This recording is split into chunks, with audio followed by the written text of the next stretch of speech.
Kami persembahkan program Santapan Rohani, terjemahan dari Renungan Our Daily Bread. Untuk menerima notifikasi video baru kami, silakan tekan tombol subscribe dan tanda lonceng di bawah ini. Sahabat ODB, pembacaan Alkitab hari ini terambil dari 2 Petrus pasal yang pertama ayat yang ketiga sampai dengan ayat yang ke-10. 2 Petrus pasal yang pertama ayat yang ketiga sampai dengan ayat yang ke-10. Panggilan dan pilihan Allah.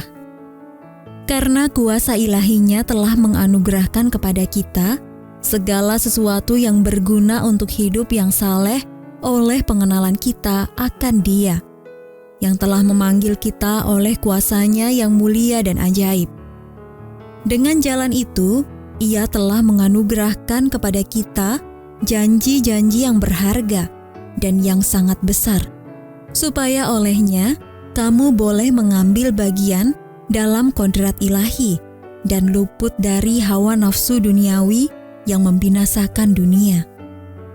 Justru karena itu kamu harus dengan sungguh-sungguh berusaha untuk menambahkan kepada imanmu kebajikan, dan kepada kebajikan pengetahuan, dan kepada pengetahuan penguasaan diri, kepada penguasaan diri ketekunan, dan kepada ketekunan kesalehan, dan kepada kesalehan kasih akan saudara-saudara, dan kepada kasih akan saudara-saudara kasih akan semua orang.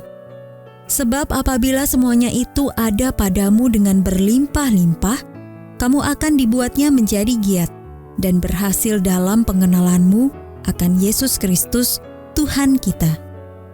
Tetapi barang siapa tidak memiliki semuanya itu, ia menjadi buta dan picik, karena ia lupa bahwa dosa-dosanya yang dahulu telah dihapuskan.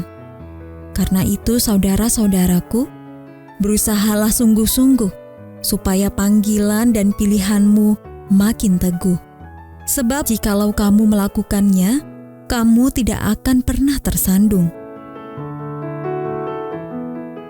Ayat mas renungan hari ini terambil dari 2 Petrus pasal yang pertama, ayat yang ketiga. Kuasa ilahinya telah menganugerahkan kepada kita segala sesuatu yang berguna untuk hidup yang saleh. Renungan kali ini berjudul Menguasai Diri dengan Kuasa Allah, ditulis oleh Kirsten Holmberg. Sahabat ODB, pada tahun 1972, sebuah studi yang dikenal dengan ujian marshmallow dikembangkan untuk mengukur kemampuan anak-anak dalam menahan diri dari keinginan memuaskan kemauan mereka.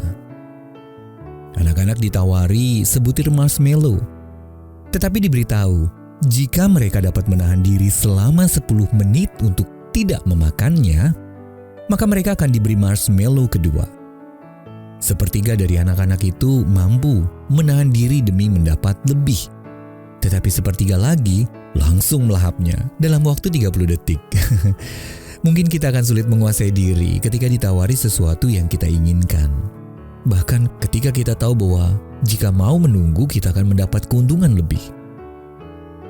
Rasul Petrus mendorong kita untuk menambahkan kepada iman kita sifat baik yang penting, termasuk penguasaan diri. 2 Petrus pasal yang pertama ayat yang ke-5 sampai dengan ayat yang ke-6. Dengan berpegang teguh pada iman kepada Yesus, para penerima surat Petrus dan juga kita didorong untuk terus bertumbuh dalam kebajikan, pengetahuan, ketekunan, kesalehan, kasih persaudaraan, dan kasih kepada semua orang dengan berlimpah-limpah sebagai bukti iman tersebut. Meski tidak menjamin perkenanan Allah atau tempat kita di surga, sifat-sifat tersebut menunjukkan kepada diri kita maupun kepada semua orang yang berinteraksi dengan kita bahwa kita perlu mempraktikkan penguasaan diri, karena Allah telah memberi kita hikmat dan kekuatan untuk melakukannya. Selain itu, terlebih dari semuanya, Dia telah menganugerahkan kepada kita segala sesuatu yang berguna untuk menjalani hidup yang saleh, yakni kehidupan yang menyenangkan Dia dengan kuasa Roh Kudus. Sahabat ODB, dalam diri siapa Anda melihat sifat-sifat yang menyerupai Kristus? Lalu bagaimana Anda dapat mengembangkan sifat-sifat tersebut dalam hidup Anda sendiri dengan kecukupan yang diberikan oleh Allah? Ya Roh Kudus, tumbuhkanlah dalam diriku sifat-sifat yang mencerminkan Yesus supaya aku dapat memperlihatkan kebaikan-Mu kepada dunia di sekelilingku.